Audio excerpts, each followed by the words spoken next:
Tarde que a gente vai acompanhar também aqui as partidas desta última rodada, né, da Copa do Mundo de Clubes da FIFA. Tem agora às 4 um jogo bem legal, que é Benfica e Bayern. Ele tem também Auckland City e Boca Juniors, tentando ali, né, o Boca reverter uma situação absolutamente adversa de muitos gols contra para tirar com relação ao Benfica. Hoje lá em Brasília a coisa ferveu, porque chegou o dia da acariação. Lembra que falamos aqui durante os depoimentos e advogados daqueles que faziam parte daquele núcleo mais importante investigado pela Procuradoria-Geral da República e que foram alvo de depoimentos lá no STF, que citaram durante os depoimentos a necessidade de acariação? Pois é, Braga Neto, braço direito do ex-presidente Jair Bolsonaro, candidato à presidência da República em 2022, e o Major Cid. É isso acontecendo lá na capital federal e chamando muito a atenção por expressões que estão sendo usadas, rebatidas ou não rebatidas. João Pedro Melo está acompanhando de perto. Fala, João Pedro. O Supremo Tribunal Federal colocou frente a frente o general Walter Braga Neto e o tenente-coronel Mauro Cid. A chamada acariação durou mais de 2 horas e fez parte das investigações sobre a tentativa de golpe de Estado que teria acontecido em 2022. A defesa dele queria esclarecer um suposto encontro na casa do militar em 2022, que foi relatado pelo ex-ajudante de ordens de Bolsonaro.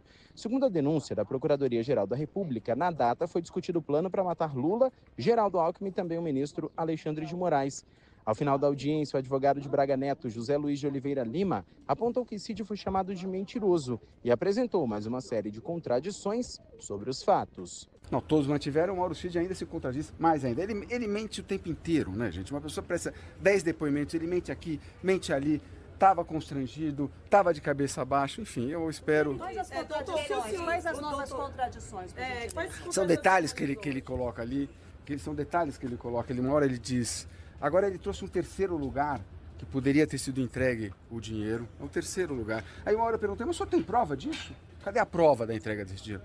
Não, eu não tenho. Aliás, ele não tem prova de nada. Outra acariação foi feita entre o ex-ministro Anderson Torres e o general Freire Gomes, então comandante do Exército e testemunha deste caso.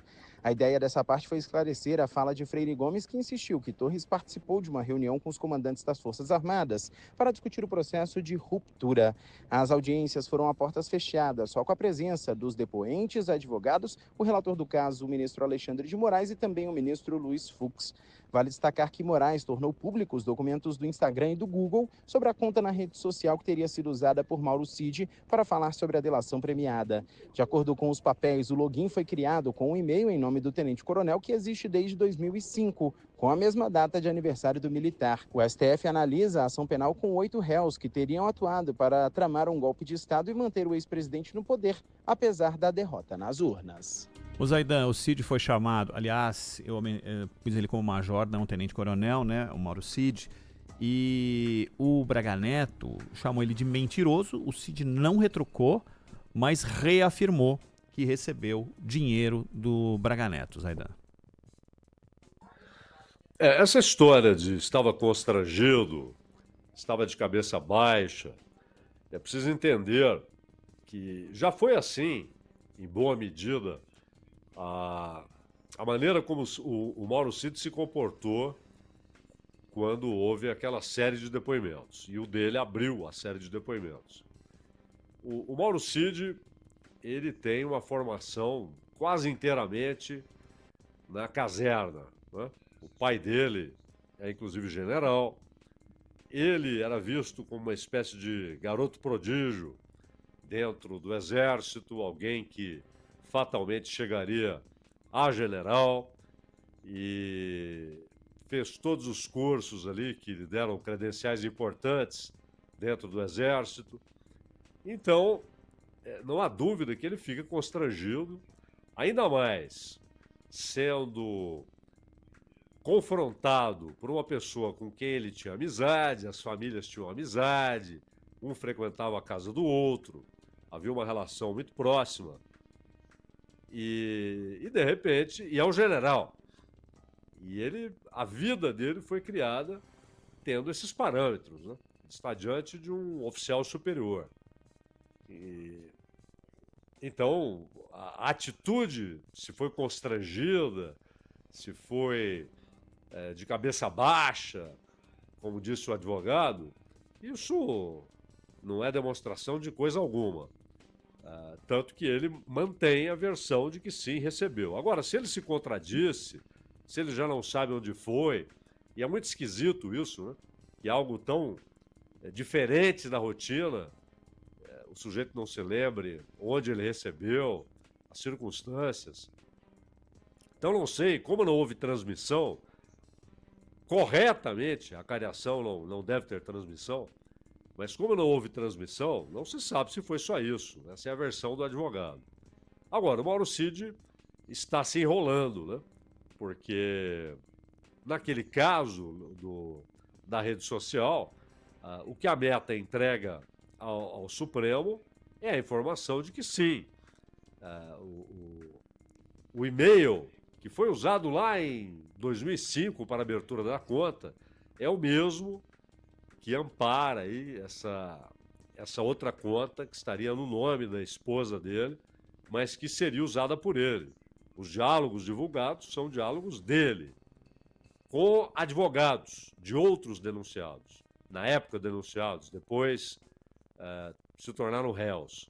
Então ele está numa situação realmente complicada, porque ele disse, aquele dia, respondendo a uma pergunta do Bolsonaro, que ele não conversava com ninguém, ele disse que não sabia de quem era a conta, que aquele nome era o nome da esposa, mas ele não sabia se era. Enfim, e ele tem o compromisso, mais do que qualquer outro, de não mentir, né, dentro desse processo.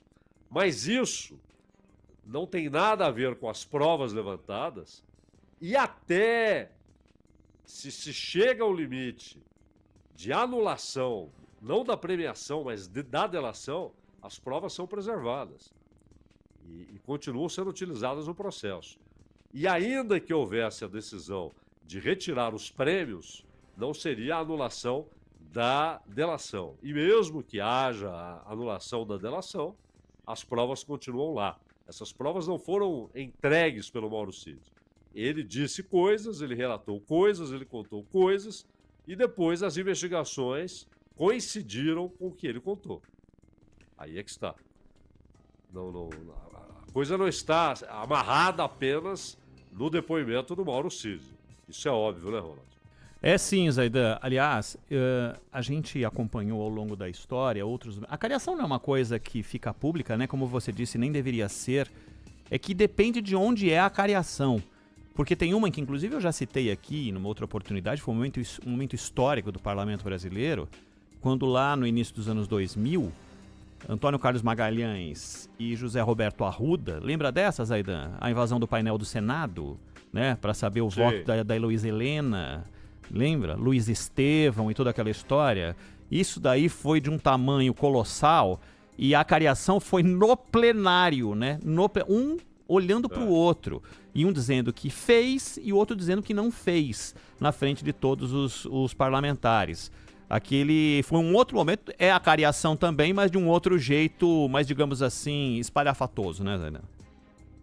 Ah, sim, sim. Como aliás, é da natureza do parlamento, né? Então aí é até natural, né? O parlamento tem de ter a sua atividade pública, quase o tempo todo, né? Abre-se exceções ali para aquelas reuniões de gabinete, de líderes e tal, mas até essas deveriam ser expostas ao público, né? O parlamento é chamado principalmente a Câmara, né, que é chamada de Casa do Povo, ela tem que ficar exposta mesmo, inclusive nos momentos mais constrangedores. Hoje, os momentos constrangedores são a rotina, né? O dia a dia, né? Minuto a minuto, né, Ronald? Minuto a minuto. Nas comissões, então, nem se fala, né, Zaidan? Nem se fala, nem se fala. 3 horas e 12 minutos. A gente vai